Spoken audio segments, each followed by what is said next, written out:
Minha at-tanbihu ala quyudin fi ba'dil masaili bi an tudghara fiha. Hiya minal asli makhdhufatun ay matrukatun iktifaan bi dzikriha min fil mabsutati. Sebahagian daripadanya nafaisul mustajadat itulah memberitahu di atas beberapa kait-kait pada sebahagian masalah-masalah, dengan bahawa disebutkan akan kait-kait tersebut di dalamnya masalah-masalah yang bermula dianya kait-kait daripada kitab asal, kitab muharrar, itu yang dibuangkan. Arti dibuangkan, ditinggalkan, karena dipadai dengan menyebutnya kait-kait tersebut pada segala kitab-kitab yang mabsutat. Jadi salah satu daripada nafaisul mustajadat yang Imam Nawawi sampaikan di dalam Minhajul Talibin ialah ada beberapa masalah-masalah dalam sebuah hukum yang di dalam kitab muharrar, hukum-hukum tersebut tidak disebutkan kait-kait daripada hukum tersebut.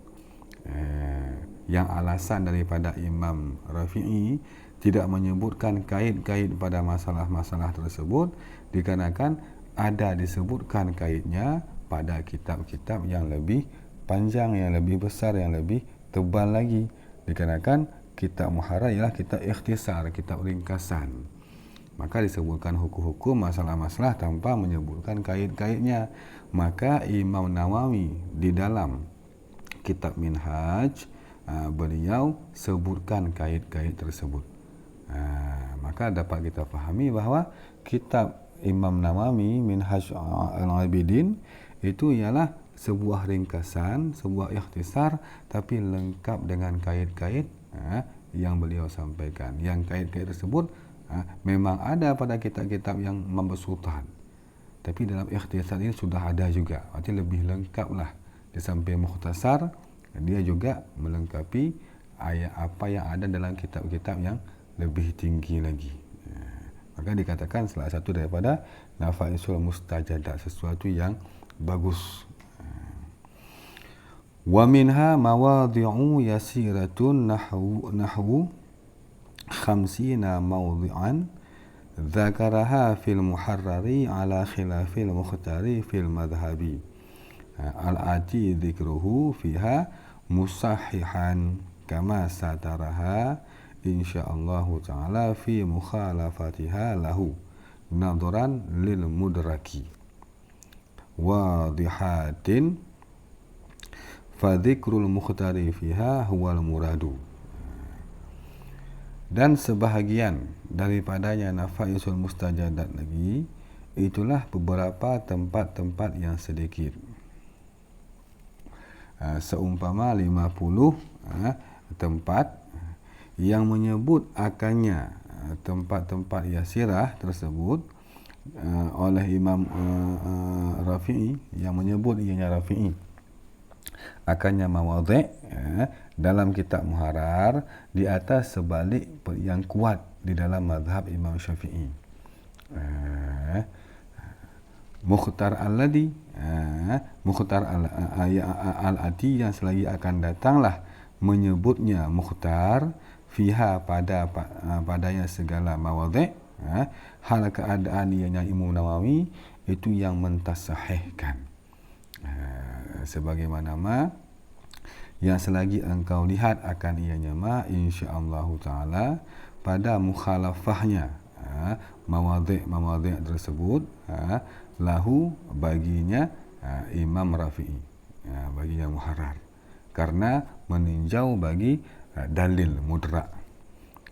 Jadi di dalam kitab muharrar dikatakan ada beberapa tempat, seumpama sekitar 50 tempat dalam beberapa masalah-masalah hukum yang Imam Rafi'i mentarjihkan dengan versi tarjih beliau sesuai dengan dalil yang beliau dapat. Tetapi tarjihnya Imam Rafi'i tersebut menurut Imam Nawawi itu tarjih yang tidak kuat, bukan tarjih yang mukhtar di dalam mazhab Imam Syafi'i. yang nanti Imam Nawawi pada masalah yang ditarjihkan oleh Imam Rafi'i, Imam Nawawi mentarjihkan dengan kebalikannya. Seumpama Imam Rafi'i mentarjihkan hukum pulan wajib, tapi wajib versinya Imam Rafi'i tersebut itu bukan pendapat yang kuat menurut Imam Nawawi, tapi beliau mentarjihkan dengan sebaliknya. Contohnya nanti sunat contohnya. Jadi beliau Imam Nawawi mentasahihkan dengan kebalikan daripada tasahihnya Imam Rafi'i, yang nanti insya-Allah akan kita lihat bertentangannya tarjih Imam Nawawi dengan tarjihnya Imam Rafi'i. Karena kenapa bisa beda tarjih? Dikarenakan dalil kedua imam ini berbeda. Di Imam Rafi'i mentarjihkan wajib contohnya, dikarenakan beliau mendapatkan dalil yang mendukung kepada wajib hukum tersebut. Sedangkan Imam Nawawi mendapatkan dalil yang lain yang mendukung kepada bukan wajib. Itu contoh. Kama sataraha, sebagaimana yang selagi engkau lihat akannya mawadhi' tersebut insya-Allah taala pada mukhalafahnya mawadhi' lahu baginya mukhtar, bagi yang mukhtar dalam mazhab Imam Syafi'i, karena ditinjau bagi dalil. Wadihatin, hal keadaan ianya. Ini kembali kepada nanti sahih halnya ialah kama sataraha. Hal keadaan ianya mawadhi' yasirah tersebut itu yang jelas nanti bertentangan dia dengan mukhtar, dan jelas nanti Imam Nawawi akan mentarjihkan kebalikan daripada tarjihnya Imam Rafi'i. Maka fadhikrul mukhtar fiha huwal murad, maka bermula menyebut yang mukhtar padanya mawadhi', dianya menyebut mukhtar itulah yang dimaksudkan oleh Imam Nawawi. Itulah nanti dapat kita tandai yang 50 tempat tersebut dengan permulaannya ialah qultu. Qultu ditutup dengan wallahu a'lam, yang diistilahkan dengan qultu tolak tasahih. Cuma untuk membedakannya, jika qultu yang dimaksudkan ini qultu untuk menolakkan tasahihnya Imam Rafi'i, itu di belakang daripada qultu itu terdapat pendapatnya Imam Rafi'i, terdapat khilafiyah. Sebab nanti ada juga qultu nafaisul mustajadat, qultu masailun nafisah. Jika qultu yang masailun nafisah, di belakang daripada qultu tersebut tidak ada khilafiyah, dan isi yang ada di dalam qultu itu tersebut itu isinya ialah penambahan surah, bukan bentuk khilafiyah, bukan bentuk penolakan tasahih daripada Imam Rafi'i. Sedangkan qultu yang ini yang sedang kita bahaskan ini, yang minha mawadhi' yasirah ini, itu qultunya, di dalam qultunya ialah tasahih Imam Nawawi yang menentang, yang menolak daripada tasahih Imam Rafi'i yang disebutkan di belakang daripada qultu tersebut. Itu untuk membedakan di antara dua qultu, kerana sama-sama dikodekan dengan qultu permulaannya wallahu a'lam pada ujungnya. Tapi untuk kita bedakan ya seperti itu. Kita lihat pembahasan di belakang qultu dan isi daripada qultu tersebut. Jika isinya daripada qultu ialah menolak tasahih daripada Imam Rafi'i, dan di belakang daripada qultu tersebut memang menyebutkan khilafiyah dan tarjihnya Imam Rafi'i, tasahihnya Imam Rafi'i, maka qultu itu tersebut dinamakan dengan qultu tolak tasahih. Jika isi qultunya ialah penambahan surah daripada muharrar, surah-surah yang tidak ada dalam muharrar ditambahkan di dalam Minhajul Abidin, telah dalam qultu tersebut, dan di belakang qultu tersebut tidak ada khilafiyah apapun, itu dinamakan dengan qultu masailun nafisah.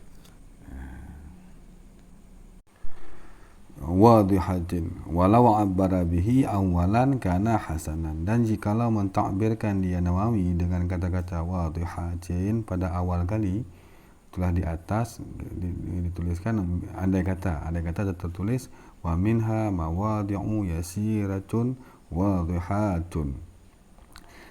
Karena adalah dianya takbir itu bagus. Artian wadihatun menjadi naat daripada mawadi', dia lebih indah min haisu takbirnya saja. Jika diletakkan di bawah sini, itu telah terselangi dengan kata-kata insya-Allah. Dia lebih bagus di atas letaknya minha mawadi'un yasiratun wadihatun. Sedangkan dia kata seperti tertulis, berarti kita boleh kita naatkan ke atas kepada mawadi', tapi kan jauh sekali terpaksa di antara naat dengan man'ud. Dan boleh juga kita halkan kepada ha sataraha. Jadi hal untuk dhamir ha yang pada sataraha, yang ha kan merejak juga kepada mawadi' yasirah, tapi terselang juga dengan insya-Allah. Dia lebih baik, lebih dekat posisinya lebih baik minha mawadi' yasirah wadihat. Di antara naat man'ud itu tidak jauh letaknya, tidak bagus min haisu ibarat. Bukan berarti ini tidak bagus, bagus juga. Karena dalam Qulubi dikatakan lam yaqul kana ahsan. Jadi Imam Jalal Mahalli tidak mengatakan takbir andai kata wadihat diletakkan di atas itu lebih bagus, tidak, hasan saja, bukan ahsan. Karena min haisu takbir, karena kedua-duanya bagus, tapi bagus lagi andai kata letaknya lebih dekat di atas. Wa minha ibdalu ma kana min alfadhihi ghariban ay ghaira ma'lufil isti'mali. Dan sebahagian daripadanya nafaisul mustajadat itu menggantikan barang-barang yang ada dianya ma daripada segala lafaz-lafaznya muharrar, itu yang gharib. Arti gharib tiada dijinakkan pemakaian. Dia ada di dalam kitab muharrar lafaz-lafaz Arabnya, itulah lafaz-lafaz yang jarang pemakaian. Maka Imam Nawawi di dalam Minhaj beliau gantikan lafaz-lafaz yang jarang pemakaian dengan yang sering dipakai, dan maknanya sama. Di min haisu lafaznya yang gharib saja dipindahkan, digantikan dengan yang bukan gharib, yang ma'luf isti'mal. Au muhiman ay muqi'an fil wahmi ay dhihni khilafus sawabi. Ataupun lafaz tersebut ialah yang memberi waham. Artinya yang jatuh dianya lafaz dalam waham, dalam hati, dalam fikiran pembaca, akan sebalik ke yang benar. Ada juga di dalam lafaz-lafaz muharrar, lafaz-lafaz yang kata-katanya itu terpaham dalam fikiran pembaca, bukan seperti itu maknanya. Jadi lafaz-lafaz yang wahamnya menjadi waham yang salah. Jadi bisa-bisa keliru pembaca, padahal maksud daripada Rafi'i bukan seperti itu. Tapi dikarenakan lafaz yang beliau gunakan, lafaz-lafaz yang memberi waham salah, maka digantikan oleh Imam Nawawi dengan lafaz-lafaz yang pemahamannya mudah, tidak sampai orang salah kaprah dalam pemahaman pada makna lafaznya. Ai al-itiyanu badalu dzalika, artinya bermula yang didatangkan oleh Imam Nawawi di dalam Minhaj itu ganti daripada demikian. Yang gharib diganti dengan yang tidak gharib, lafaz yang muwahham salah digantikan dengan yang mudah dipahami, yang tidak terwahamkan salah makna. Bi awdaha wa akhsara minhu bi ibaratin jaliyatin, digantikan dengan yang lebih jelas maknanya, dan yang lebih ringkas minhu daripadanya, daripada barang-barang yang ada di dalam kitab muharrar. Digantikan pun dengan segala ibarat-ibarat yang jariyah. Arti jariyah zahirat, yang jelas arah maknanya. Jelas arah maknanya fi adail muradi, pada menunaikan maksud daripada si penulis. Maksud daripada yang ingin dibahas. Itu tergantung dari segi lafaz. Jika lafaz yang kita gunakan gharib ataupun muwahham khilaf sawab, walaupun maksud kita menyampaikan contohnya, tapi tidak tersampaikan seperti yang kita inginkan, dikarenakan lafaz yang kita gunakan tidak ma'ruf. Maka Imam Nawawi menggunakan lafaz-lafaz yang mudah dipahami dan lebih jelas arah maknanya. Wa adkhalal ba'a ba'da lafdhil ibdali 'alal ma'ti bihi muwafaqatan lil isti'mali al-'urfi wa in kana khilafal ma'rufi lughatan min idkhaliha 'alal matruki. Dan memasukkan oleh Imam Nawawi akan ba huruf jar pada kata-kata bi awdaha, sesudah lafaz ibdal. Itulah kata-kata minha ibdalu. Diandai kata ada ba huruf jar sesudah kata-kata ibdal, bi awdaha kan jatuhnya sesudah kata-kata ibdaluma. Jadi memasukkan oleh Imam Nawawi akan ba sesudah lafaz ibdal alal ma'ti bihi, di atas ma'ti bih, maksud ma'ti bih yang akan dikerjakan. Jadi bi'awdaha wa akhsara, itulah yang Imam Nawawi kerjakan, yang Imam Nawawi datangkan di dalam ibarat-ibarat manhaj. Jadi ma'ti bih letaknya sesudah ba huruf jar, yang ba huruf jar letaknya sesudah kata-kata ibdal. Itu muwafaqatun, itu yang muwafaqat bagi pemakaian uruf. Dia secara uruf bahasa Arab, andai kata ada jar majrur dengan huruf ba sebagai huruf jarnya, diletakkan sesudah kata-kata ibdal, baikkah kata-kata ibdalnya nanti bentuk masdar kah, ataupun bentuknya fi'il madhi ataupun fi'il mudhari' kah, yang penting dengan maddah badala ataupun abdala. Sesudah maddah badala ataupun abdala tersebut adanya jar majrur dengan huruf jar sebagai huruf jarnya, dengan ba sebagai huruf jarnya, maka maksud daripada yang di depan huruf jar tersebut itulah yang ada, yang maujud. Itu pemakaian uruf seperti itu. Wa in kana, sekalipun adalah yang walaupun sekalipun adalah sebalik yang ma'ruf pada loghah, sekalipun adalah dianya ma'ti bih, itu sebalik daripada yang ma'ruf pada loghah, daripada memasukkannya ba di atas matruh.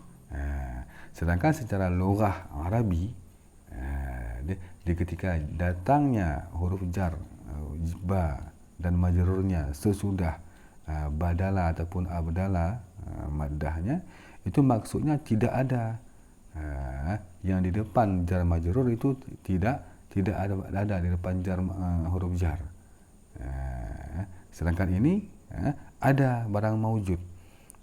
Berarti Imam Nawawi mengatakan minha ibdalu ma bi awdaha. Berarti yang ada, yang maujud dalam minhaj, itulah ibarat-ibarat yang awdah wa akhsar. Itu isti'mal urfi. Tapi jika kita maknai isti'mal yang lughawi, berarti awdaha wa akhsar itu tidak ada matruk, bukan ma'ti bih matruh. Seumpama contohnya abdaltul jaida birradi'i, abdaltul jaida abdaltul jida birradi'i, ai akhadtul jaida badalar radi'i. Itu andai kata kita maknai dengan isti'mal uruf, dengan makna uruf, abdal tu aku gantikan yang bagus dengan yang buruk. Birradi'i kan jar majrur, bi huruf jarnya, dan letak jar majrur sesudah kata-kata abdaltu. Jadi andai kata isti'mal uruf, maka jadi maknanya, maka jadi surahnya ai akhadtu, aku ambil akan yang bagus. Ganti daripada yang buruk. Itu arti makna lughah. Jadi secara lughahnya yang di depan jar itulah radi, itu matruk, itu tidak ada. Itu tidak ada. Itu secara lughawi seperti itu. Di depan jar majrur itu matruk, bukan ma'tibih. Berarti abdaltu Zaida, aku ambil yang bagus, yang buruk aku tinggal. Tapi andai kata kita maknai dengan istilah urfi, abdaltu Zaida birradi'i, berarti bukan aku ambil yang bagus, aku ambil yang buruk. Aku tinggalkan yang bagus. Itu andai kata kita pakai dengan isti'mal urfi. Tapi kalau isti'mal yang lughawi, abdaltul Zaida maknanya akhadtul Zaida. Akhadtul Zaida, aku ambil yang bagus, aku tinggalkan yang buruk. Gelanti daripada yang buruk. Aku ambilkan yang bagus dengan yang buruk. Ya, radi'inya matruk. Tapi andai kita maknai dengan makna urfi, abdaltul Zaida birradi'i, artinya apa? Akhadtur radi'a badalal Zaidi. Aku ambil yang buruk. Itu isti'mal yang urfi. Itu tata bahasa Arab. Wa minha bayanul qawlaini wal wajhaini wat tariqaini wan nasi wa maratibil khilafi quwwatan wa dhu'fan fil masaili. Dan sebahagian daripada nafaisul mustajadat itu menjelaskan nanti dua qaul daripada Imam Syafi'i, dua wajah daripada sahabat, dua tariq dalam masalah khilaf mazhab, dan nas Imam Syafi'i, dan martabat khilaf, nisbah kuat dan nisbah dhaif pada segala masalah-masalah. Nanti ada beberapa masalah-masalah yang memang dijelaskan oleh Imam Nawawi, ini masalah ada khilafiyahnya, ini masalah tidak ada. Ini masalah khilafiyahnya bentuknya seperti ini, khilafiyah imam, khilafiyah sahabat. Fi jami'il halati, pada seluruh segala kondisi-kondisi. Jadi Imam Nawawi nanti akan menjelaskan, tapi tidak semua tidak semua daripada perkara-perkara yang terjadi khilafiyah disampaikan khilafiyahnya oleh Imam Nawawi. Karena nanti akan kita dapatkan ada memang kebanyakan daripada hal-hal yang ada khilafiyah, Imam Nawawi menjelaskan dalam matan khilafiyah tersebut. Tapi nanti ada juga ketika kita pahami pembahasan takbir daripada syarih, bahwa ada beberapa hal-hal yang ada kata kita lihat secara matannya tidak ada khilafiyah, seolah-olah qata' hukumnya. Tapi ketika kita lihat dalam syarih, rupanya ada juga khilafiyah. Berarti dapat kita pahami tidak semua hal-hal yang khilafiyah disampaikan oleh Imam Nawawi dalam Minhaj, tapi kebanyakannya memang ada. Memang ada beliau sampaikan tentang khilafiyahnya, bentuk khilafiyahnya, imamkah yang khilaf ataupun para sahabatkah, dan bentuk martabat khilafnya juga disampaikan.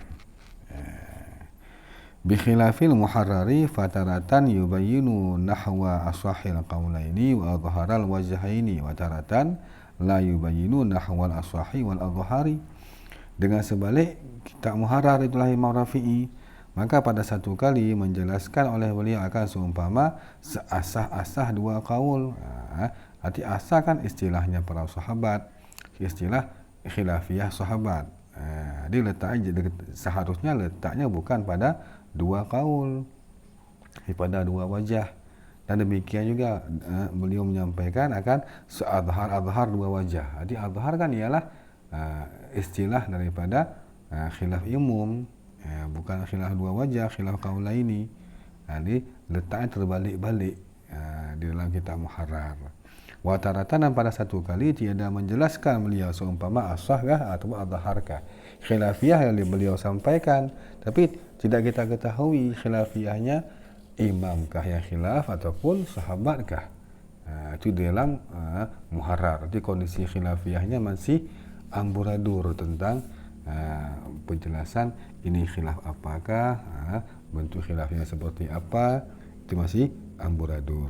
Nanti dirapikanlah oleh Imam Nawawi di dalam Minhaj.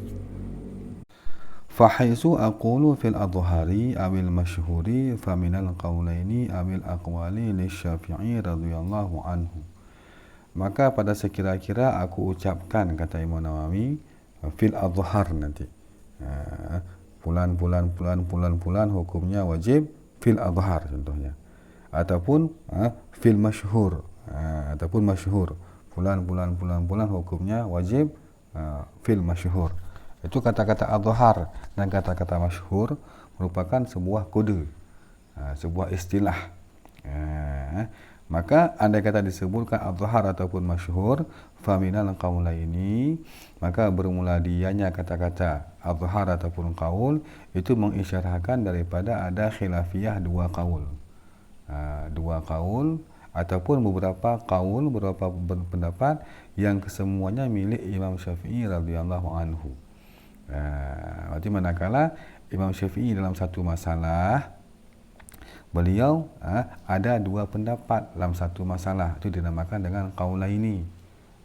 Boleh qaulaininya nanti ialah adhar dan muqabilnya adhar, ataupun masyhur dan muqabilnya masyhur, ataupun aqwal. Maksud aqwal dalam beberapa masalah, dalam satu masalah Imam Syafi'i punya beberapa pendapat lebih daripada 2, 3, 4 ataupun seterusnya. Dalam satu masalah beliau berpendapat sehingga lebih daripada 2 pendapat.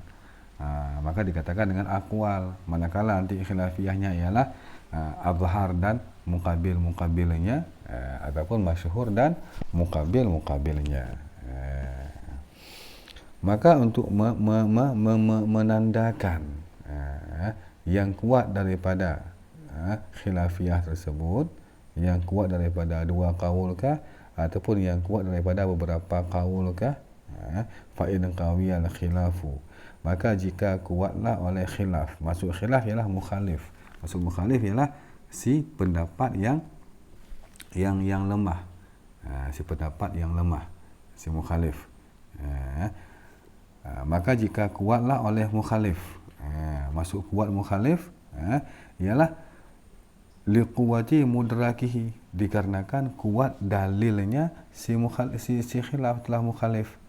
Jadi contoh kita ambillah adhar. Adhar pendapat yang kuatnya. Khilaf adhar artinya khilaf telah mukhalifnya adhar, lawan daripada si adhar, itu ialah pendapat yang lemahnya. Tapi maksud lemah jika dibandingkan dengan adhar. Sedangkan yang dikatakan fa'in qawiyal khilaf, jika kuatlah dianya si mukhalif, maksudnya kekuatan dalil daripada si mukhalif ini, si lawan daripada adhar ini ataupun si lawan daripada adhar ini, dalilnya itu dalil yang sulit untuk dirobohkan. Kerana kekuatan dalilnya kuat. Walaupun tidak sekuat adhar, sudah pasti kuat adhar dalilnya. Dikarenakan adhar yang ditarjihkan. Tapi untuk menandakan si mukhalif ini mukhalif apa, maka kita lihat, kita periksa dalil-dalil yang dikemukakan oleh si khilaf ataupun si mukhalif. Jadi andai kata Imam Nawawi mengkodekan kata-kata pulan hukumnya wajib fil adhar, itu mengisyarahkan bahawa lawan daripada adhar itu dalilnya juga kuat, sangat kuat. Saking kuatnya sulit untuk dirobohkan. Dan terkadang-kadang jika kita logikakan dengan pikiran kita, terkadang-kadang seolah-olah lebih baik yang jadi pendapat kuatnya ialah si mukhalif ini, kerana memang dalilnya mendukung pada arah yang kuat. Tapi pada Imam Nawawi ada hal yang lain, sehingga beliau mentarjihkan azhar tersebut. Jadi maka jika kuatlah khilaf, arti khilaf mukhalif, berarti masdar itlaq isim fa'il. Maka jika kuatlah si mukhalif, dikarenakan kuat dalilnya si khilaf itulah mukhalif, niscaya aku katakan azhar. Aku istilahkan, aku kodekan kata-kata azhar. Azhar alladhi al-musy'iri, qultul azhara, al-musy'ira, yang memberi kode, memberi isyarah dianya azhar tersebut, bi zuhuri muqabilihi, dengan tampil, dengan kuat, dengan muncul si muqabil azhar tersebut. Dalam artian muqabil tersebut memang kekuatannya sangat bagus juga, tapi jika dibandingkan dengan azhar, maka dia kalah min haitsu dalil. Coba dilihat di dalam pada Hasyiah Quliyubi pada qauluhu liquwwati mudrakih. Qauluhu liquwwati mudrakih. Quwwatul mudrak, bermula kuat mudrak, dan dhaifnya mudrak itu kembali bagi dalil alladhi, yang disandarkan kepada dalil oleh Imam Syafi'i radhiyallahu anhu. Arti kuat tempat kita mengidrak dalil, arti Imam Nawawi dalam beliau memeriksa khilafiyah Imam Syafi'i, sehingga beliau bisa mentarjihkan yang mana yang kuat daripada sekian banyak pendapat Syafi'i dalam satu masalah. Beliau memeriksa dalil yang Imam Syafi'i kemukakan, makanya beliau bisa mentarjihkannya. Beliau periksa setiap rincian detail daripada dalil yang Imam Syafi'i sampaikan dalam sebuah hukum yang terjadi khilafiyah pada Imam Syafi'i sendiri, sehingga beliau bisa menyimpulkan, oh ini yang kuat, dikenakan dalilnya lebih kuat. Waqad la nu'lamu, dan terkadang-kadang tidak kita ketahui akan ianya dalil tersebut. Dia hanya para imam mujtahid tarjih yang mampu mengoreksi. Wa innama yu'lamur rajih, di andai kata kita ingin mencoba untuk mentarjihkan sebuah khilafiyah, langkah-langkahnya ialah wa innama dan hanya saja dimaklumkan akan yang kuat daripada khilafiyah dengan sebab beberapa perkara, langkah-langkahnya. Seperti contohnya ialah nas di atas kekuatan kerajihannya pendapat tersebut. Jadi Imam Nawawi, contohnya Imam Nawawi sebagai mujtahid tarjih, dalam beliau mentarjihkan hukum, beliau memeriksa dalam contoh, dalam satu masalah ada dua kaul Imam Syafi'i. Jadi Imam Syafi'i dalam satu masalah mengatakan dua kali, sekali mengatakan ialah wajib, sekali mengatakan ialah sunat contohnya. Maka di antara dua pendapat yang Imam Syafi'i kemukakan dalam satu masalah, yang mana yang beliau naskan, yang dinaskan tersebut itulah yang kuatnya, ketimbang yang tidak dinaskan. Itu langkah pertama. Maka andai kata tidak didapatkan yang dinaskan, pendapat yang dinaskan, maka pendapat yang diketahuikan dengan tertakhirnya pendapat. Contoh dalam satu masalah Imam Syafi'i pertama mengatakan wajib, dan kedua selang waktu sebulankah ataupun setahunkah mengatakan pada hal yang sama, pada masalah yang pertama dikatakan sunat. Maka pendapat yang sunat tersebut dikatakan pendapat yang ta'akhur. Maka yang ta'akhur jelas dia memensuhkan yang taqaddum, yang pertama. Itu langkah kedua. Jika itu tidak diketahuikan siapa yang tertakhir, maka fattafriqu alaihi, maka pendapat-pendapat yang memang ada ditafriqkan, yang ada ditafriqkan. Jadi contohnya satu masalah ada pendapat yang mengatakan Imam Syafi'i mengatakan wajib sekali, pernah juga mengatakan sunat sekali dalam masalah yang sama, dalam hukum yang sama. Tapi Imam Syafi'i pada pendapat yang wajib, beliau ada mentafriqkan. Maka jika wajib, maka fulan. Maka hukum wajib tersebut ialah hukum yang ditafriqkan. Maka yang wajiblah yang kuat ketimbang yang sunat. Maka jika tidak ada juga, maka cara langkah berikutnya ialah pendapat yang ada dinaskan di atas rusak mukabilnya pendapat. Memang ditarjihkan tidak ada, tapi ada nas yang mengatakan bahawa mukabilnya fasid, masalah A. Imam Syafi'i mengatakan wajib sekali, sunat sekali. Imam Syafi'i ada menaskan bahawa sunat itu fasid, dikenakan dalilnya pulang. Maka yang kuatnya ialah yang wajib, itu contoh.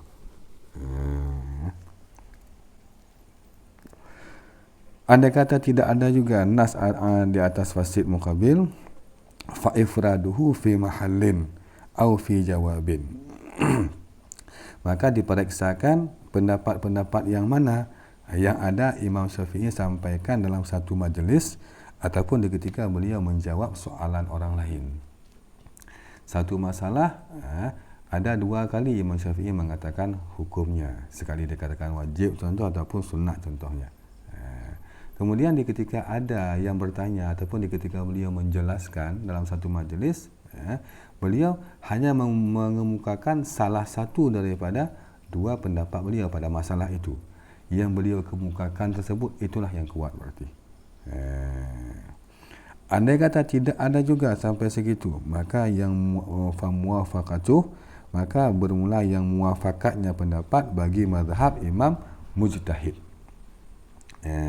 Jadi andai kata tidak ada juga alat tarjih yang disampaikan seperti tadi, maka pendapat yang kuatnya ialah pendapat yang mana dari khilafiyah Imam Syafi'i yang cocok dengan mazhab yang lain. Jadi andai kata pada satu masalah Imam Syafi'i mengatakan wajib dan juga mengatakan sunat. Jadi ada dua hukum pada satu masalah. Setelah diperiksa tidak dapat tarjih seperti yang diurutkan tadi. Maka kita lihatlah wajib ataupun sunat itu yang mana yang cocok dengan mazhab yang lain. Andai kata kita periksa contohnya dengan mazhab Maliki. Kebetulan Maliki pada masalah itu mengatakan wajib, maka itulah yang kuat. Wajiblah yang kuat. Karena itu yang cocok dengan mazhab yang lain. Maka jika tidak ada juga sampai segitu tidak didapatkan alat tarjihnya, fa illam yadhhar, maka jika tidak muncul juga murajjih, maka boleh bagi muqallid, bagi kita, bahawa mengamalkan yang muqallid dengan serimana dua pendapat Imam Syafi'i yang dia kehendaki. Boleh kita amalkan yang mana saja boleh, jika memang tidak ada tarjihnya, tidak ada murajjihnya, tidak ada yang menguatkan salah satunya. Dan di saat ada tarjih, andai kata memang ada tarjih, contoh satu hukum memang sudah ditarjihkan, yang kuatnya wajib, yang dhaifnya ialah sunat contohnya.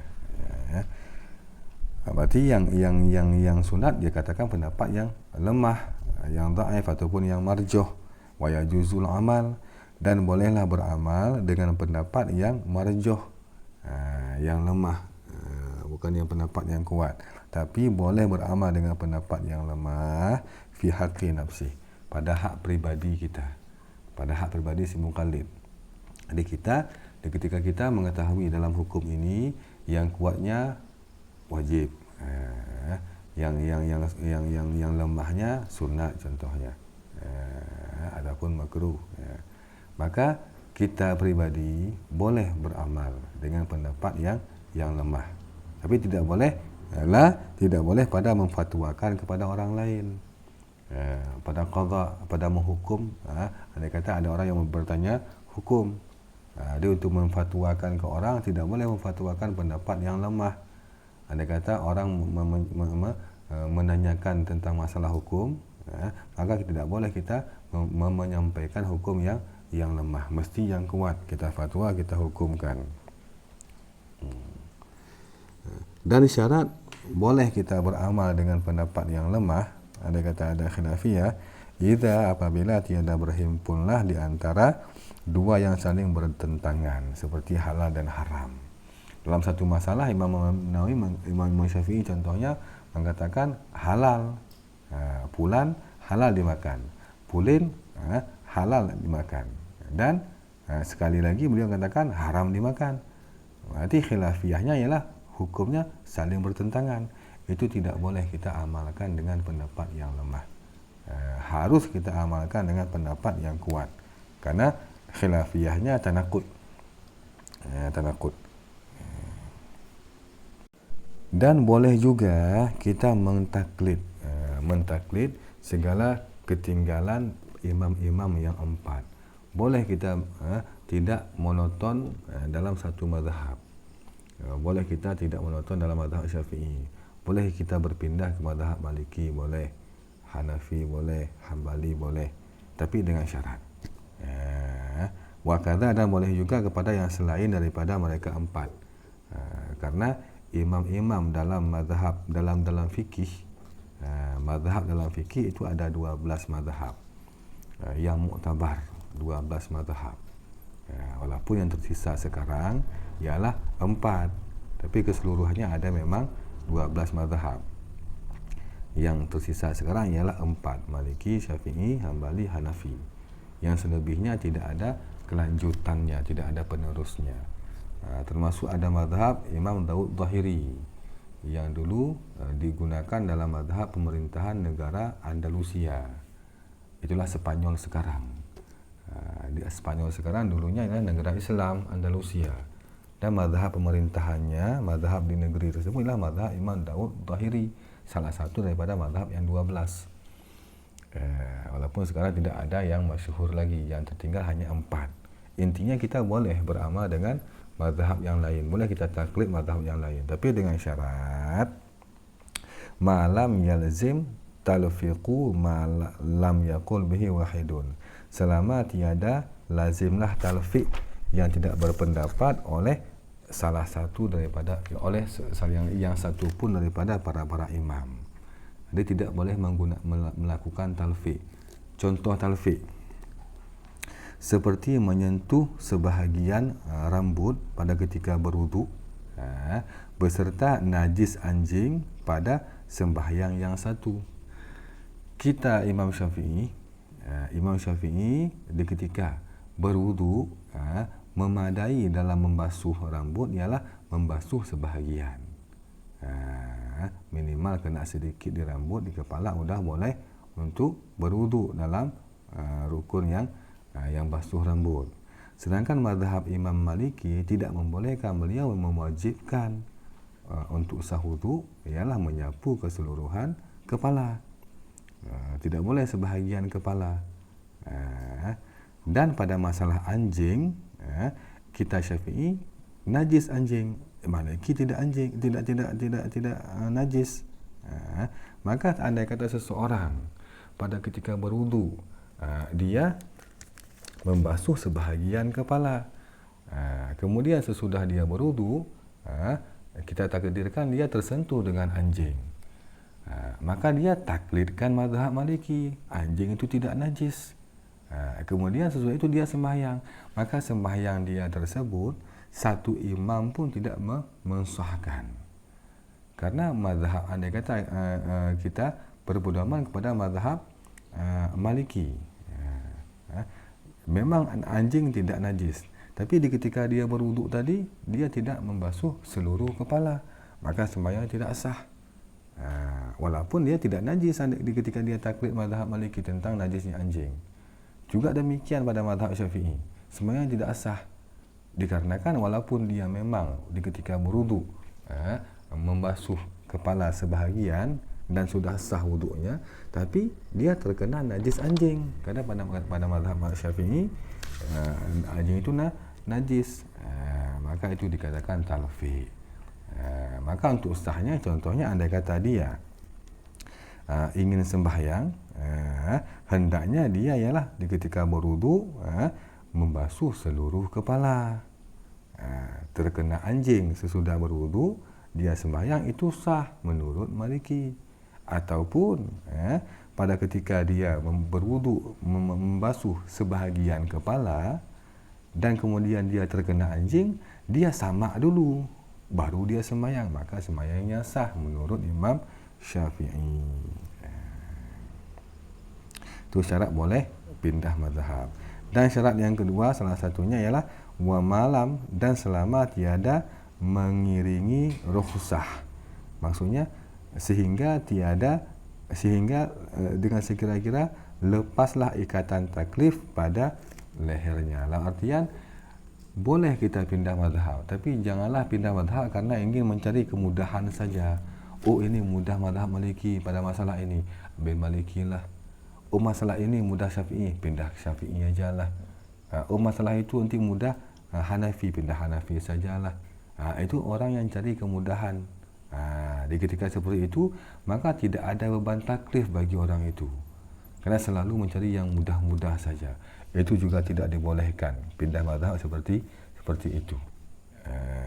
Maka apa yang dikerjakan tidak sah. Fa'in fa'ala, maka jika dia kerjakan demikian talfi' dan tatabu' rukhsah, maka dosa dia.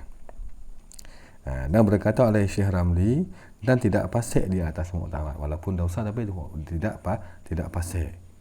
Tapi kan tidak bagus.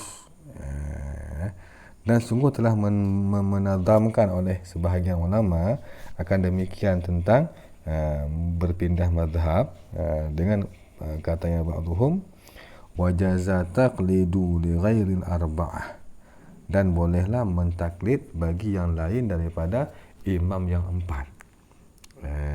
Maliki, Syafi'i, Hambali, Hanafi, boleh kita ikut selain daripada empat itu. Berarti yang empat lebih aula boleh, yang lain daripada empat juga boleh. Tapi fi haqqi nafsihi fa fi hadza sa'ah. Boleh pada hak pribadi, jangan fatwakan ke orang lain. Karena ketika kita pindah mazhab, salah satu untuk mensahkan kita pindah mazhab, kita harus menguasai perkara yang kita pindah mazhab tersebut. Contoh, kita ingin pindah mazhab dalam masalah berwudu dari Maliki, dari Syafi'i kepada Maliki. Itu sebelum kita berpindah, kita harus menguasai bagaimanakah syarat-syarat berwudu dalam Maliki. Mana syarat sahnya, mana syarat mana yang membuat batalnya wudu. Harus kita kuasai, baru boleh kita berpindah mazhab. Bukan asal-asal pindah saja. Kita pindah tapi bentuk kita berwuduk seperti Syafi'i, belum tentu nanti sah menurut Maliki. Jadi makanya untuk pindah mazhab tersebut itu pada hak pribadi, jangan fatwa-fatwa ke orang lain. Fa fi hadza sa'ah, maka sabit pada ini, pada membolehkan pindah mazhab itu satu keluasan dalam agama, kemudahan. La fi qada', tidak boleh pada memutuskan hukum, ma'a ifta', beserta memfatwakan. La fi qada'in wala ma'a ifta'in dzukir. Dzukira disebutkan hadza akan ini daripada Imam daripada Subuki, imam yang masyhur. Thumma ma taqaddama fil aqwal yajri fil aujah wallahu a'lam. Jadi tentang masalah khilafiyah, imam tadi, dua qaul tadi, sehingga tadi mengatakan boleh kita amalkan dengan yang marjuh, juga berlaku pada khilaf-khilaf para sahabat. Sahih nanti boleh juga seperti itu. Jadi seluruh pembahasan yang dalam khasyiah tadi tentang dua qaul itu berlaku juga pembahasannya pada aujah, pada pendapatnya sahabat-sahabat. Kembali keluar, kembali kepada matan, wa illa fal masyhuru, wa illa fal masyhura. Dan jika tiada kuat khilaf, tiada kuat khilaf, ada khilaf itulah mukhalif, fal masyhura, maka aku katakan masyhur. Masyhur alladhi, yang memberi isyarah, yang memberi kode dia kata-kata masyhur dengan gharib, dengan aneh mukabilnya si masyhur. Maksud aneh, lemah. Kenapa aneh? Li dhu'fi mudrakih, dikarenakan lemah dalilnya si mukabil. Jadi andai kata dalam satu masalah Imam Nawawi nanti mengisyarahkan, mengkodekan fulan hukumnya wajib fil masyhur ataupun alal masyhur. Itu mengisyaratkan bahawa lawan daripada masyhur tersebut pendapat yang sangat lemah. Dikarenakan dalilnya sangat lemah.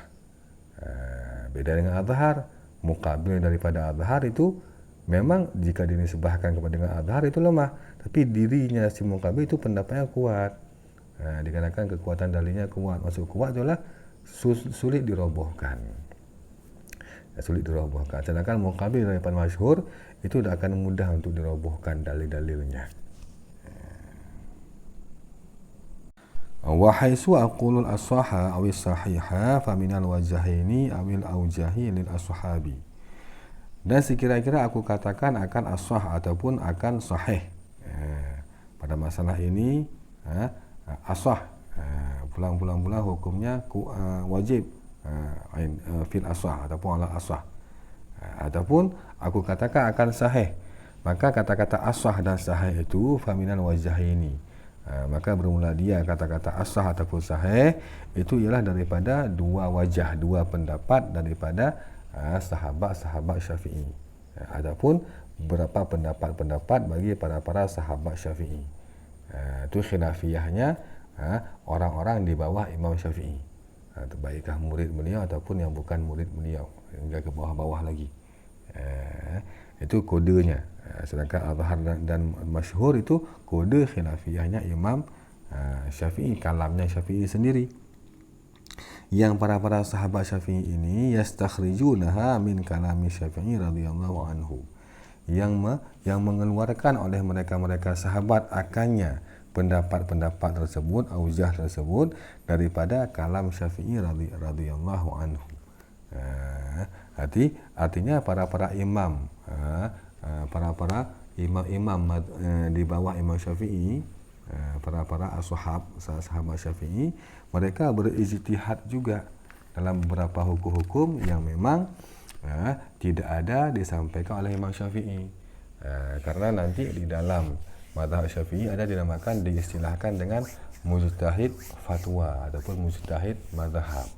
Mereka lah orang-orang yang mereka bisa mengijtihadkan sebuah hukum yang belum disampaikan oleh Imam Syafi'i, tetapi dengan mereka menggunakan metode usul fiqihnya Imam Syafi'i. Itu hasil ijtihad mereka itu diistilahkan nanti dengan as-sah ataupun sahih.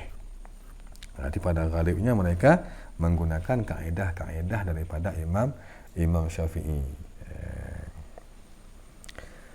Karena sebahagian daripada murid-muridnya Imam Syafi'i ada beberapa murid beliau yang memang sudah sampai kepada martabat mujtahid mutlak, sudah bisa untuk mendirikan mazhab sendiri. Tapi beliau lebih memilih untuk tetap dalam mazhab Syafi'i. Maka terkadang-kadang nanti ada beberapa imam-imam dalam mazhab Syafi'i yang beliau mengeluarkan statement sebuah pendapat yang bertentangan dengan Imam Syafi'i. Dikarenakan memang kekuatan beliau sudah bisa untuk dirikan mazhab yang lain. Makanya pendapat beliau jadi ketika beliau berijtihad bertentangan dengan apa yang Imam Syafi'i sampaikan, yang Imam Syafi'i naskan, itu dikarenakan beliau tidak menggunakan metode usul fiqhnya Syafi'i. Beliau gunakan metode usul fiqh sendiri kerana memang beliau sudah sampai ke tingkatan mujtahid mutlak. Maka pendapat yang beliau kemukakan tersebut tidak boleh dinisbahkan dalam mazhab Imam Syafi'i. Ya, mazhab beliau sendiri walaupun beliau tidak mendirikan mazhab. Fa'in qawiyal khilafu, maka jika kuatlah khilaf artinya mukhalif adalah muqabil, lawan daripada pendapat kuat, qultul as-sahha wa illa fas-sahiha. Niscaya aku katakan akan as-sah, dan jika tidak kuat mukhalif maka aku katakan sahih. Jadi sama jabarannya, penjelasan sama seperti azhar dengan masyhur. Arti istilah pada sahabat, jika mukabilnya, si mukhalifnya itu punya dalil yang kuat, masuk kuat jelas susah dirobohkan, maka dikodekan dengan as-sah, sama seperti azhar tadi. Dan juga jika mukabilnya ialah dalil mukabilnya sangat lemah, mudah dirobohkan, Itu maka pendapat kuat dikatakan dengan sahih. Dia sahih mengisyarahkan mukabilnya sahih itu ialah pendapat sangat lemah, dikarenakan dalilnya sangat lemah dan mudah untuk dirobohkan. Di dalam bentuk pengistilahan, Imam Nawawi pada khilaf sahabat mengatakan asah sahih. Agak beda dengan istilah beliau pada imam. Pada imam, azhar masyhur. Kenapa bisa beda? Walam yu'abbir bidzalika fil aqwali, dan tiada mengibaratkan dia Nawawi dengan demikian pada aqwal. Jadi andai kata kita samakan, asah sahih, pada imam azhar zahir. Tapi beliau tidak katakan zahir, beliau ganti dengan istilah yang lain, masyhur. Kenapa? Ta'adduban, karena beradab beliau beserta Imam Syafi'i radhiyallahu anhu, sebagaimana yang berkata dianya Imam Nawawi sendiri. Jadi adab beliau. Kenapa adab? Dari sisi mana adabnya? Fa inna sahiha minhu, maka sesungguhnya istilah sahih daripadanya Imam Nawawi itu mengisyarahkan dengan rusak mukabilnya si sahih. Jadi kata-kata sahih itu mengisyarahkan bahawa lawan daripada si sahih ini, mukabil si sahih, memang pendapat yang sangat lemah. Sangat lemah. Kerana dalil sangat lemah. Tapi andai kata pada imam diisyarahkan seperti itu juga, azhar, nanti salah satunya bukan masyhur tapi dikatakan dengan zahir. Betul mengisyarahkan bahawa mukabil zahir kan lemah sekali. Memang betul. Tapi karena adab beliau, dikarenakan walaupun lemah, itu kan pendapatnya Imam Syafi'i, pendapat imam mazhab. Kerana untuk beradab dengan imam, pendapat beliau walaupun lemah min haitsu dalilnya, janganlah kita sebutkan dengan istilah yang mengisyarahkan kepada buruk. Jadi diistilahkan dengan kata-kata zahir, atau mengisyarahkan mukabilnya sangat lemah. Sangat lemah. Jadi dari segi tata bahasa ini, beliau gantilah dengan kata-kata lain, masyhur. Walaupun memang masyhur tersebut juga memberi paham bahawa mukabilnya juga tidak kuat. Tapi dari segi tata bahasa, wadan fa'ilun, itu mengisyaratkan kepada jelek mukabilnya.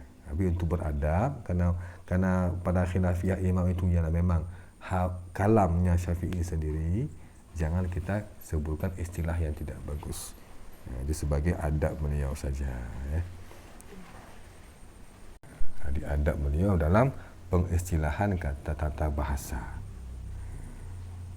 Jadi fasid dari segi bahasa bukan berarti di ketika mengisyarahkan dengan lafaz yang sahih tersebut mengisyarahkan kepada mukabilnya fasid dari segi hukum, bukan. Jadi tetap boleh diamalkan. Tetap boleh kita amalkan dengan mukabil daripada pendapat yang sahih tersebut, boleh. Sama seperti mukabil masyhur kan boleh diamalkan,